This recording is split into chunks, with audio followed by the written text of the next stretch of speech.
On reprend ce biscotti avec du cyclisme. Les amateurs de vélo attendaient ce week-end avec impatience, synonyme d'ouverture de la saison 2014. En Wallonie, elle sera officiellement lancée ce mercredi à l'occasion du Grand Prix Samin.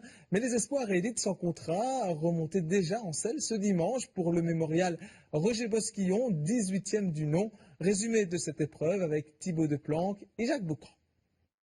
L'année passée, la météo avait joué les troubles fêtes, obligeant les organisateurs du mémorial Roger Bosquillon à raccourcir la course. Mais cette année, Dame Nature a été clémente avec les 158 partants qui avaient hâte de reprendre le chemin de la compétition.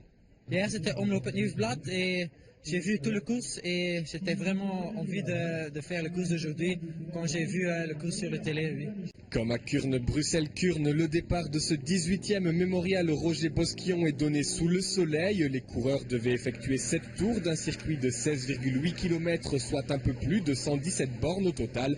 Dès le premier tour, une échappée de 11 coureurs se forme avec dedans un régional, Nicolas Bertuil. L'écart atteint vite la minute 15 avec le reste de la course. Les hommes de tête se relaient à la perfection et l'entente est au beau fixe au sein de ce groupe. Mais dans le 5e tour, Christophe Masson, Lorenzo De Reyck et Kevin De Gezel lâchent prise. Lors de l'avant-dernier passage de la ligne d'arrivée, Louis Vervaque place une attaque. Le coureur de la Lotto creuse un écart d'une dizaine de secondes vis-à-vis de ses compagnons d'échappée. Louis Vervaque ne tiendra cependant qu'un demi-tour avant de se faire rejoindre. Il a placé sa tentative un peu trop tôt.